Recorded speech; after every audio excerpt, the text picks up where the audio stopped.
ఆవిడ్ని తీసుకొచ్చి ఇంకెవరు లేరా? ఆవిడ్ని తెచ్చిపెట్టుకున్నారు పక్కన.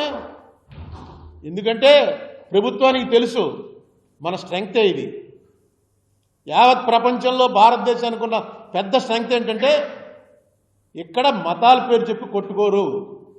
దానికి కారణం హిందువులే. హిందువులే. ఎందుకంటే హిందువులది ఒక మతం కాదది. దీని మీద నేను చెప్పింది కాదు, ఒకే ఒక అఫీషియల్ జడ్జిమెంటు. తర్వాత మళ్ళీ మతం మీద జడ్జిమెంట్ రాలా. రాజేంద్ర గడ్కరీ అనేటువంటి ఆయన 1964లో ఓ జడ్జిమెంట్ ఇచ్చాడు. ఏమన్నాడు ఆయన? When we think of Hindu religion, unlike other religions in the world, the Hindu does not claim any one profit. మనకి ఒక ప్రాఫిట్ లేడు. మొహమ్మద్ ప్రవక్త లాగా, జీసస్ క్రైస్ట్ లాగా ఒక ప్రాఫిట్ లేడు మనకి. It does not worship any one God. ఒక దేవుడు లేడు. అసలు దేవుళ్ళు ఏంటో కూడా మనకు తెలియదు. మనకి రాజస్థాన్లో పోతే అక్కడ కాటేశ్యామ్ అని చెప్పి కృష్ణుడి గుడి ఉంటుంది. అది ఏంటంటే ఘటోత్కచుడి కొడుకు బర్బరీకుడికి కృష్ణుడు వరం ఇస్తాడట, నిన్ను పూజిస్తారు నా పేరుతోటి అని. అసలు ఘటోత్కచుడికి బర్బరీకుడు అన్న కొడుకున్నాడనే మన భారతంలో ఎక్కడ ఉండదు. అక్కడ అది పెద్ద గుడి, విపరీతమైన జనం ఎప్పటి నుంచో. ఇక్కడ అక్కడ దేవుడి దగ్గర కూడా మనం ఏదైనా కొత్త గుడికి వెళ్తే స్థల పురాణం అని చెప్పి పురోహితుడే చెప్తాడు. అక్కడ ఉన్నటువంటి ఆచార్య గారు చెప్తాడు ఈ స్థల పురాణం ఇదని. అక్కడికక్కడ తెలుసుకుంటాం మనం గాడ్ని. It does not worship any one god. It does not subscribe to any one dogma. It does not believe in any one philosophic concept. It does not follow any one set of religious rites or performances.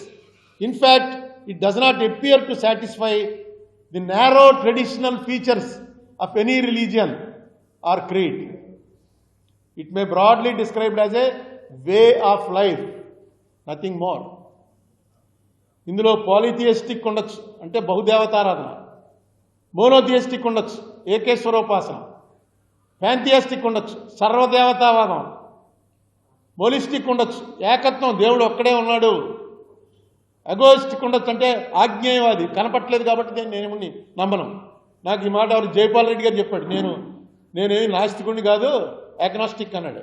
యాగ్నాస్టిక్ అంటే అర్థం ఏంటి sir అంటే, నాకు దేవుడు కనపట్లేదు కాబట్టి నేను దేవుడి మీద ఏమి దృష్టి పెట్టను, దేవుడి సంగతి నాకు అనవసరం. హ్యూమనిస్ట్, అది కూడా మన కల్చర్లో ఒకటి, మానవతావాది. ఎథిస్ట్ అంటే నాస్తికుడు. వీళ్ళందరూ కూడా ఈ మతంలో ఉన్నారు. వీళ్ళందరినీ ఎవరిని కూడా నువ్వు దేవుడిని నమ్మకపోతే నువ్వు ఆ మతంలో లేవనడానికి లేదు. నాస్తికుడికి కూడా చార్వాకుడు అన్నవాడిని చార్వాక మహాముని అనే పిలిచారు. చార్వాక మహాముని అని పిలిచారు తప్ప అతన్ని తప్పు నువ్వు అని దేవుడు లేడంటావా అని అనలే. అతను తీరి పెట్టాడు, దేవుడు లేడు, ఏం లేదా, ఎంజాయ్ చేయండి లైఫ్ అని. ఆ తీరిని కూడా అతన్ని మహాముని అనే అన్నారు. ఇటువంటి ఒక పెద్ద సముద్రం లాంటి మన సిస్టమ్ని తీసుకొచ్చి ఇవాళ ప్రపంచంలో ఇది మిగిలినట్టుగా దీంతో సమకాలీనమైనవి ఏవి మిగల్లా. మనకు ఎంత ఏన్షియంట్ కల్చరో చైనా వాళ్ళది అంతే, గ్రీక్స్ది అంతే. కానీ అక్కడెక్కడ మిగల్లా. మనకి ఎలా మిగిల్చుకుంటూ వచ్చారు. దీంట్లో గొప్పతనం వేదాలు కానీ ఉపనిషత్తులు కానీ ఇవన్నీ కొన్ని వేల సంవత్సరాల నుంచి బతికించుకుంటూ వచ్చారు. కాగితం లేదు, రాయటానికి ఏమీ లేదు, అసలు లిపే లేదు. మాట ద్వారా, ఆ మాట ద్వారానే అలా శృతి స్మృతి అని ఇన్నేళ్లు లాక్కుంటూ వచ్చారు. దీనికి ఒక మతం కలర్ ఇవ్వాలనేటువంటి ప్రయత్నం చేస్తున్నారు. అది చాలా తప్పు. ఇది మతం కాదు, ఇది ఒక సంస్కృతి. ఇక్కడ ఎవరిని పూజించినా మనకేం నష్టం లేదు. మనకి మన బ్లడ్లోనే, మన జీన్స్లోనే అసలు ఇది లేదు. ఇది మత విరోధం అనేది లేదు.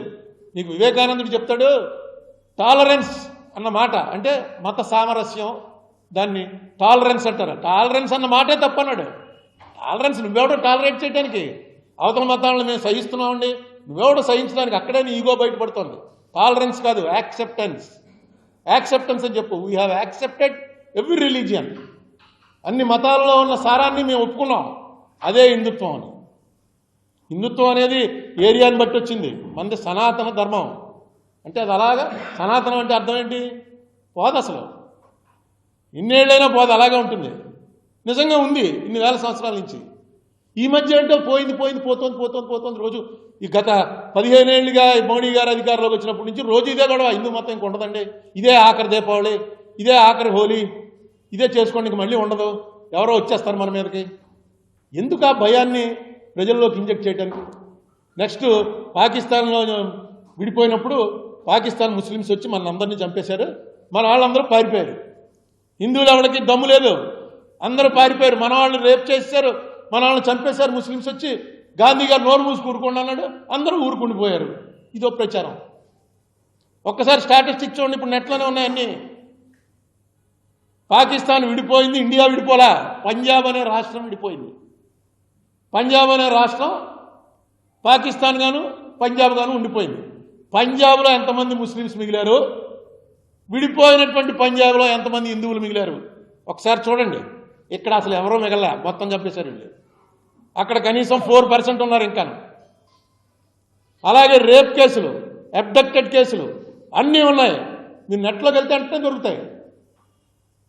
హిందువులు ఎంతమంది మిస్ అయిపోయారో ముస్లిమ్స్ అంతమంది మిస్ అయిపోయారు. ఎందరు రేప్ చేయబడ్డారో ఇటు అంతే అయ్యాయి. అక్కడ జరిగింది ఒక భయంకరమైనటువంటి నరమేధం. పక్కవాడు ఇంటి పక్కడు కొట్టేసుకున్నారు. అది మళ్ళీ రాకూడదు అనేదే ఇండియా ఆలోచన, అది ఎప్పుడు బతికుండాలనేదే పాకిస్తాన్ ఆలోచన. ఎందుకంటే పాకిస్తాన్కి ఇంక డెవలప్మెంట్ లేదు. వాళ్ళకి ఎంతసేపు హిందువులు కొట్టేస్తారు, మన వచ్చి జాగ్రత్త అని అలా మిలిటరీ రూల్లోనే రన్ అవుతున్నారు వాళ్ళు. మనకి ఇప్పుడు అది పెట్టే ప్రయత్నం చేస్తున్నారు. 140 కోట్లని ఉన్నాం మనం, 30 కోట్లు లేని వాళ్ళు ఎప్పుడైనా మన వచ్చి ఏం కొడతారు? అసలు ఎన్నిసార్లు చెప్పాను నేను, వాళ్ళ బడ్జెట్ ఏంటి, మన బడ్జెట్ ఏంటి, మన పెర్ క్యాపిటా ఇన్కమ్ ఏంటి, మన జీడిపి ఏంటి, మన లెవెల్ ఏంటి? అసలు పాకిస్తాన్ చూసి భయపెట్టే పరిస్థితి ఇక్కడ తీసుకొస్తున్నారు ఈవేళ. మాటికి ముస్లింలు అంటే ఎక్కడి నుంచో వచ్చారు. ఎక్కడి నుంచి వచ్చారు? ఇక్కడ మన వాళ్ళే. నీ ముత్తాత బ్రదరు ఇస్లాంలోకి పోయాడు. అలాగే మన పక్కన ఎవరినైతే గుళ్ళోకి రానివ్వలేదో వాళ్ళందరూ ఇస్లాంలో కొందరు పోయారు, క్రిస్టియానిటీలో కొందరు పోయారు. బాగుంది, అందులో ఉన్నారు. నీకేంటి నష్టం? ఇవాళ ఏ పరిస్థితి తీసుకొస్తున్నారంటే మళ్ళీ ప్రపంచవ్యాప్తంగా మన సోఫియా ఖురేషిని పెట్టారు. సోఫియా ఖురేషిని తీసుకొచ్చి పక్కన కూర్చోబెట్టుకు చెప్పారు. ఆ సోఫియా ఖురేషి ఎవరు రాని చూశాను నేను. చూస్తే ఈవిడ భార్య, ఈవిడ భర్త తాజుద్దీన్, ఆయన కల్నల్ ఇండియన్ మిలిటరీలో. ఈవిడ తండ్రి కాదు తాత ఝాన్సీ లక్ష్మీబాయి చేసినప్పుడు పోరాటంలో ప్రధానమైనటువంటి సైన్యాధికారి పాత్ర వహించిన కుటుంబం ఇది. ఝాన్సీ లక్ష్మీబాయి ఆర్మీలో ఉన్నటువంటి ముస్లిం కుటుంబం. ఇవన్నీ బయటికి రాకూడదు అని అలా పక్కన పెట్టేసి మనమే అనుకుని, లేదు ఈ గొడవ బ్రిటిష్ వాళ్ళు పెట్టిన తర్వాతే వచ్చింది. ఈవేళ దాన్ని బీజేపీ వారు రాజకీయ కారణాల కోసం ప్రోత్సహిస్తున్నప్పుడు అర్థమైంది ఏంటి? మళ్ళీ ఈయన ఇండియాలో మాత్రం ముస్లిమ్స్ హిందువులు కొట్టుకోవాలి, ప్రపంచవ్యాప్తంగా మాత్రం ముస్లిమ్స్ అందరినీ ఈయన వెళ్ళి కావాలించుకుంటారు, వాళ్ళతో స్నేహం చేస్తారు. అసలు ఇండియన్ కల్చర్ ఏంటంటే ఒక్క మాట చెప్తే మీకు అర్థమైపోతుంది. ఇదేమి అనుకుని ప్లాన్ చేసింది కాదు, ఆటోమేటిక్గా జరిగింది. బంగ్లాదేశ్ని విడిపోయింది పాకిస్తాన్ నుంచి. మెయిన్ పాత్ర అమెరికా వ్యతిరేకం చేసినా సరే ఇందిరాగాంధీ రష్యా సహాయంతో పాకిస్తాన్లో డైరెక్ట్గా వెళ్ళి ఆక్యుపై చేసి ముజిబుర్ రహమాన్ అంటే చెప్పేశారు. అప్పటికి మేమంతా పెద్దవాళ్ళయ్యాం. మాకు రేడియో న్యూస్ తెలిసేంత వయసు ఉంది, పేపర్ చదివేంత వయసు ఉంది. ఆ వేళ లిస్టు చూడండి. ఇండియన్ ఎయిర్ ఫోర్స్ మెయిన్ పాత్ర వహించింది. ఇండియన్ ఎయిర్ ఫోర్స్ డైరెక్ట్గా ఆ ఫ్లైట్స్ని చూసే పాకిస్తాన్ ఆర్మీ వాళ్ళు పైనుంచి, ఇది ఎప్పుడు 72లో పైనుంచి విమానాలు వచ్చేస్తున్నాయి, ఇండియన్ విమానాలు అనేటప్పటికి భయపడిపోయి బంకర్స్లో దూరిపోయి పారిపోయారు. ఆ మొత్తం ఆపరేషన్ రన్ చేసినటువంటి ఎయిర్ ఫోర్స్కి ఇండియన్ ఎయిర్ ఫోర్స్ కమాండర్ పేరు ఇద్రిస్ హసన్ లతీఫ్. అదొక ముస్లిం అతను. బంగ్లాదేశ్ అనేటువంటి పాకిస్తాన్ అనేటువంటి ముస్లిం కంట్రీలో భాగమైనటువంటి బంగ్లాదేశ్ అనే దాన్ని విడదీయటంలో ప్రధాన పాత్ర, ఆ దేశాన్ని ఏర్పరచడంలో ప్రధాన పాత్ర వహించిన ఒక ఇండియన్ ముస్లిము ఇద్రీస్ హసన్ లతీఫ్ అతని పేరు. అక్కడితో అయిపోలేదు. ఆర్మీ కమాండర్ ఎవడు మనందరికీ తెలుసు, మానెక్ షా. మానెక్ షా అంటే పార్సీస్ అంటే ఇండియన్స్ కాదు వాళ్ళు, హిందూస్ కాదు వాళ్ళు. పార్సీలు అంటే ఇరాన్ నుంచి పారిపోయి వచ్చిన వాడు. ఎవరైతే అక్కడ సంతకం పెట్టాడో అవి ఫోటోలు కూడా చాలా మనం చూస్తూనే ఉంటాం. పాకిస్తాన్ వాడిని ఎలా కూర్చోబెట్టారు, ఇండియా తరఫున ఒకడు కూర్చున్నాడు, ఇద్దరు సంతకాలు పెట్టి లొంగిపోతున్నాం అని సంతకం పెట్టాడు పాకిస్తాన్ వాడు. మనకి మేము ఒప్పుకుంటున్నాం అని మనవాడి సంతకం పెట్టాడు. మనవాడి పేరేంటి? జగ్జిత్ సింగ్ అరోరా, సిక్కు. ఈ యాక్చువల్గా ఈ లొంగిపోవటం ఇదంతా కూడా నెగోషియేట్ చేసినటువంటి మెయిన్ ఆఫీసర్ ఎవరంటే జనరల్ అతను, who has negotiated this entire deal. అతని పేరు జేఎఫ్ఆర్ జాకబ్. ఇది ఇండియా. ఇవాళ ప్రపంచంలో ఇండియాని ఎవడో కూడా ఇది ఈ కంట్రీలో ఈ తప్పులు ఉన్నాయి, మత ఛాందస్మైన కంట్రీ అని అనుకోవడానికి వీలు లేని పరిస్థితి తీసుకురావడానికి ఇదేమీ ప్లాన్ చేసి పెట్టింది కాదు. అప్పుడేమీ గొడవలు లేవు. యాదృచ్ఛికంగా జరిగిన దాంట్లో టాప్ పొజిషన్స్లో ఉన్న వాళ్ళందరూ అన్ని మతాల వాళ్ళు, ప్రపంచంలో ఉన్నటువంటి అన్ని ముఖ్యమైనటువంటి మతాల వాళ్ళు టాప్ లెవెల్లో ఉన్నారు. ఈ మెసేజ్ చూడగానే అర్థమవుతుంది. ఓ పక్కన అదేమో ఇస్లామిక్ కంట్రీ, ఇంకో పక్కన ఇది సెక్యులర్. సెక్యులర్ అంటే అదే. అలాంటి దాన్ని మనం ఏ పరిస్థితి తీసుకొస్తున్నామంటే అనవసరమైనటువంటిది. ఈవేళ రష్యాతో కలిశారు. రష్యాతో కలవటం ఇది ఈవేళ వీళ్ళు కలిసింది కాదు, ఎప్పటి నుంచో రష్యాతో మన స్నేహ సంబంధాలే ఉన్నాయి. మాట్లాడండి, రష్యాతో మాట్లాడండి, అమెరికాతో మాట్లాడండి, చైనాతో మాట్లాడండి. ఇండియాలో మాత్రం ఇలా ప్రవర్తిస్తూ బయట బాగానే చేయొచ్చు మనం మ్యాజిక్ అనుకుంటే అది పొరపాటు. అది బయట మ్యాజిక్ అలా జరగదు. ఎందుకంటే మీరు గొడవ పెట్టుకుంటున్నటువంటి మతాలు క్రిస్టియన్స్ ప్రపంచవ్యాప్తంగా 220 కోట్ల మంది ఉన్నారు. ముస్లిమ్స్ ప్రపంచవ్యాప్తంగా 160 కోట్ల మంది ఉన్నారు. అసలు మతమే లేదనేవాళ్ళు 110 కోట్ల మంది ఉన్నారు. మనం 100 కోట్లు ఉన్నాం. మన చుట్టూ ఉన్నటువంటి ముస్లిం కంట్రీసే. మనం ఇక్కడ మాత్రం లోపలేనండి ముస్లిమ్స్ని వేధింపు, బయటికి వెళ్తే మన ముస్లిమ్స్ అందరినీ కావలించుకుంటా ఉంటే అది ఆగేది కాదు. ప్రపంచం చిన్నదైపోయింది, చిన్న పల్లెటూరు అయిపోయింది. ఎక్కడ ఏం జరిగినా సరే ఈ కమ్యూనికేషన్స్ పెరిగిపోవటం వల్ల వెంటనే తెలిసిపోతుంది ఎక్కడేం జరిగినా. ఈవేళ మీ పాలసీ ఏంటి? నేను అందుకే అడిగాను. ఈ ఆర్ఎస్ఎస్ 100 సంవత్సరాలు అయిందని మొన్న డైరెక్ట్గా మోడీ గారు వచ్చి ఆర్ఎస్ఎస్ లాంటి అతి గొప్ప ఆర్గనైజేషన్ లేదు అని చెప్పి ఎర్రకోట మీద నుంచి ఆగస్టు 15 స్పీచ్ నాటి చెప్పాడు. ఏ ఆర్ఎస్ఎస్ అయితే పటేల్ గారి చేత నిషేధించబడిందో ఆ పటేల్ని మా లీడర్ అని చెప్తారు వాళ్ళు. వాళ్ళకి సొంతంగా చెప్పుకోవడానికి లీడర్స్ లేరు. కాంగ్రెస్ తోటి ఎవరెవరు డిఫర్ అయ్యారో వాళ్ళందరూ కూడా వాళ్ళ లీడర్స్ అయిపోయారు. పటేల్ అయితే డైరెక్ట్గా ఉత్తరం రాశాడు గోల్వాల్కర్కి జైల్లో ఉంటే, మమ్మల్ని మీరు ఏం చెప్తే అది వింటాం, మా మీద నిషేధం ఎత్తి మమ్మల్ని జైలు నుంచి విడుదల చేయండి అని గోల్వాల్కర్ రాస్తే పటేల్ ఏమన్నాడంటే మీరు అందరూ వచ్చి కాంగ్రెస్లో విలీనం అయిపోతామంటే మిమ్మల్ని విడుదల చేస్తామన్నాడు. ఈవేళ వాళ్ళకి ఆయనే ఆది గురువు అయిపోయాడు. ఎందుకంటే నెహ్రూకి ఆయనకి పడదట, పటేల్కి. ఇది ఎక్కడ కూడా ఎవరికి తెలియదు. నెహ్రూకి పటేల్కి, నెహ్రూ పటేల్ది ఇంత బుక్ ఉంది వాళ్ళ కరస్పాండెన్స్. నెహ్రూ సోషలిస్టు, అతను క్యాపిటలిస్టు. వాళ్ళ గొడవ అది వాళ్ళకి సరిహద్దు ఆటల గొడవ లేకపోతే పొలంలో ఏటి గొడవలో కాదు.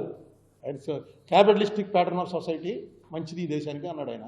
కాదు, సోషలిస్టిక్ ప్యాటర్న్ సొసైటీ మంచిది అన్నాడు నెహ్రూ. దాని మీద ఎప్పుడు ఓపెన్గా మీటింగ్లోనే జరిగేవి. పటేల్ ఆయన కన్నా 10 ఏళ్ళు పెద్దాడు, ఊరికో నీకేం తెలుసు కుర్రాడు అనేవాడు.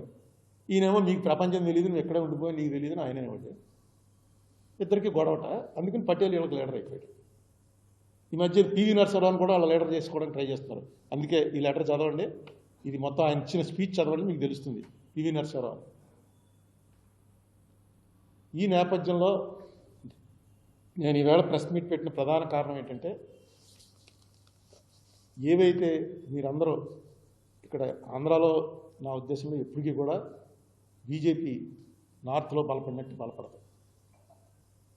ఎందుకంటే మనకి ఆరాధ్య దైవం భద్రాద్రి రాముడు, అయోధ్య రాముడు కాదు. అయోధ్య రాముడు గొడవలు, వ్యవహారం, అరణ్యవాసం పోవటం అదిను. భద్రాద్రి రాముడు రామదాసు గుడి కడితే తానీషా కల్లో కనబడ్డాడు. సెక్యులర్ రాముడు మన రాముడు. తానీషా కనబడి చెప్పాడు విడుదల చేశారా నువ్వు అని. రామదాస్ గోలెట్టాడు, నేను ఎంత చేసి జైల్లో పడి నన్ను దెబ్బలు కొడుతుంటే, దాన్ని కొరడాలు ఎట్టి కొడుతుంటే నాకు కనబడకుండా నువ్వు వెళ్ళి తానీషాకి కనబడతావా? మన కథ అది. మనకి ఎప్పుడూ లేదు. ఇప్పుడు కూడా నిజాం నవాబే పట్టుకుని వెళ్ళేవాడు. మీకు తెలుసో తెలీదో, నిజాం నవాబు నుంచి స్టార్ట్ అయింది భద్రాచలంకి పట్టు వస్త్రాలు పట్టుకుని వెళ్ళటం అనేది. తర్వాత ఆంధ్రప్రదేశ్ సీఎం దాన్ని కంటిన్యూ చేశారు. తర్వాత ఇంకో విషయం, టిప్పు సుల్తాను మొత్తం ఎంతమంది హిందువులు నరికేసాడు, అంతమంది నరికేసాడు. ఒక్కసారి మీరు ఇప్పుడే ఇది అయిపోగానే గూగుల్లోకి వెళ్ళి టిప్పు సుల్తాన్ శృంగేరి మఠ్ అని కొట్టండి. మనందరికీ శృంగేరి మఠం, ఇక్కడ ఉన్న హిందువులందరికీ మనకి శంకరాచార్య స్థాపించినటువంటి శృంగేరి మఠమే ఇన్స్ట్రక్షన్స్ ఇచ్చేది. ఇప్పుడంటే అన్ని చాలా మఠాలు వచ్చాయి, ఒకటే మఠం ఉండేది, శృంగేరి మఠం. ఆ శృంగేరి మఠాన్ని రాజకీయంగా దాడులు జరిగినప్పుడు మరాఠాస్ అంటే పేష్వాల రాజ్యం చేస్తూ మరాఠాస్ వచ్చి దండయాత్ర చేసి శృంగేరి మఠం మొత్తం బదలగొట్టేశారు, తుక్కు చేసి వెళ్ళిపోయారు. వెళ్ళిపోతే ఇతను వెళ్ళి టిప్పు సుల్తాన్ అక్కడ రాజ్యం వెళ్ళి మళ్ళీ శృంగేరి మఠాన్ని కట్టించి, అప్పుడు భారతీ తీర్థస్వామి ఎవరో తీర్థస్వామి ఒక ఆయన ఉండేవాడు, అది కూడా పేరు కూడా అందులో ఉంది చూడండి, కట్టించి అన్నిటికన్నా ఏంటంటే ముస్లిమ్స్ అల్లాని తప్ప ఇంకెవరిని దేవుడిగా ఒప్పుకోరు. అల్లా ఒక్కడే దేవుడు. మిగతా సూర్యచంద్రులను పూజిస్తారు, మీరు అగ్నిని పూజిస్తారు, నీళ్ళని పూజిస్తారని మన నటకారం చేస్తుంటారు. మాకు అల్లా ఒక్కడే దేవుడని.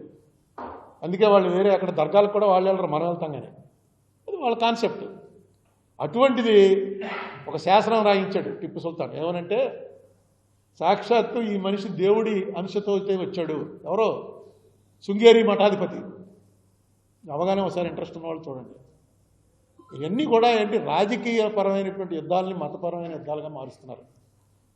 మార్చి మనకి గొడవలు పెట్టేటువంటి ప్రయత్నాలు చేస్తున్నారు. ఆ ప్రయత్నాలని ఈవేళ ఎందుకంటే రెలవెంట్ ఇది కాబట్టి, December 6th కాబట్టి, అందరూ మర్చిపోయినా మన రాజమండ్రిలో మనం మర్చిపోలేం కాబట్టి నేను ఒకసారి మీకు చెప్తున్నాను. మనకి ఇంత చేసి ఇప్పుడు బ్రహ్మాండంగా ఉంది పరిపాలన. వేళ ఏదో కృష్ణకుమార్ ఏదో పంపాడు, ఏంటది బొంబాయి నుంచో ఢిల్లీ నుంచో సముద్రంలో దుబాయ్కి వేసేస్తున్నట్ట. మీరు చూసారా? అది సముద్రంలోంచి దుబాయ్కి వేస్తున్నట్ట. ఒక వీడియో పెట్టాడు ఒక ఆయన, పెట్టి దాంట్లో గ్రాఫిక్స్ అన్నీ పెట్టాడు. అంటే మనం సముద్రంలో వెళ్తుంటే ఇలా అద్దంలో చూస్తే తిమింగలాలు, చేపలు అన్నీ కనబడుతుంటాయి. ఆ ట్రైన్లో వెళ్తుంటే మనకు నిద్ర వచ్చిందనుకోండి, అలా ఆటోమేటిక్గా ఆ సీటు పక్క కింద అయిపోతుంటాయి. ఏ సీటుకి ఆ సీటు ఎంత టెంపరేచర్ కావాలంటే అంత టెంపరేచర్ పెట్టుకోవచ్చు. ఎలా వర్ణించాడంటే దాన్ని, నాకు నిజంగా ఇలా వచ్చేసిందా టెక్నాలజీ. మన కింద నుంచి వెళ్తూ చేపలు చూసుకుంటూ వెళ్ళాలంటే ఇంకెవడో విమానం ఎక్కుతాడు. సముద్రం మధ్యలోంచి వెళ్ళడం ఉన్నాయి, చాలా చోట్ల ఉన్నాయి. కానీ టన్నల్ ఉంటుంది, టన్నల్లోంచి వెళ్ళిపోతుంది. ఏంట్రా అని చెప్పి ఏఏలో చూశాను. చూస్తే వాడు క్లియర్గా రాశాడు, ఇది మీరు అడిగింది ప్రస్తుతం జరుగుతున్న ప్రచారం గురించి అడిగారు. ఇదంతా కూడా ఉత్తి తప్పు, అబద్ధం. అద్దాల్లోంచి పెట్టిన సమస్య లేదు.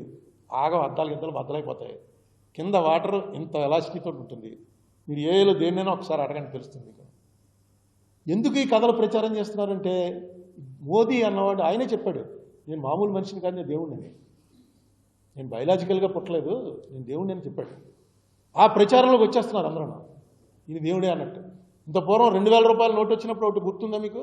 ఆ 2000 రూపాయల నోటు మీద ఒక థ్రెడ్ అంటారు. ఏం థ్రెడ్ అది? సెక్యూరిటీ థ్రెడ్ ఉంది. ఆ థ్రెడ్ ఎక్కడ 2000 రూపాయల నోటు ఉందో శాటిలైట్ ద్వారా మోడీ గారి టేబుల్ మీద తెలిసిపోతుంటాయి. నువ్వు తీసుకెళ్ళి ఒక 1000 నోట్లో 2000 నోట్లో గాడ్రేజ్లో పెట్టేసావు, ఆయన దగ్గరికి టిక్ టిక్ టిక్ టిక్ కే అని చెప్పి రాజనాథ్ సినిమాల్లో వచ్చేవి పూర్వం అని వస్తుంది. రాగానే ఆయన చెప్తాడనమాట, అలా వెళ్ళు, నువ్వు పలానా అప్పారావు అనేవాడు ఇంట్లో 2000 నోట్లన్నీ లాగేయండి అని. ఏంటి పెద్ద పెద్దవాళ్ళు ప్రచారం, రిటైర్డ్ ఐఏఎస్లు, రిటైర్డ్ ఐపీఎస్లు, బాగా చదువుకున్న వాళ్ళు ఇందులోకి వచ్చేస్తున్నారు అందరూ. అది ఏమనుకుంటున్నారంటే వాళ్ళు, ఇదేదో ఈ హిందూ ధర్మ పరిరక్షణ అనేది జరిగితే మనకు ఏదో చాలా గొప్ప ఉపకారం చేస్తున్నాడు మోడీ. ఈ ధర్మాన్ని ఎవడో పరిరక్షించలేడు, ఈ ధర్మాన్ని ఎవడో కాపాడలేడు, ఈ ధర్మాన్ని ఎవడో పుట్టించలేడు. ఎందుకంటే ఇది సనాతన ధర్మం. ఈ ధర్మం అలా కొనసాగుతున్నట్టు ప్రపంచంలో ఎందుకు నేను ఒప్పుకుంటున్నానంటే, మిగతావేవి ఆగలేదు, మిగతావేవి కాల పరీక్షకు ఆగలా, పోయాయి. మీకు నిజంగా ముస్లిం రాజులు వచ్చి 500-600 సంవత్సరాలు పరిపాలించిన తర్వాత ఇంకా ఇంతమంది ఎందుకు మిగిలిపోయాం? మన వాళ్ళంతా ధైర్యవంతులను, వెళ్ళిన వాళ్ళంతా కూడా ఏమీ తెలియక. అలాగే వీళ్ళు వైట్స్ వచ్చి దాదాపు 300 సంవత్సరాలు పరిపాలించిన తర్వాత ఇంకా మిగిలిపోయింటే మనం అంతా మహాధైర్యమా? మన కొట్టేసి జాయిన్ అవ్వమని అవ్వలేదా? దీన్ని, ఈ నమ్మకాన్ని ఎవడో పాడు చేయలేడు.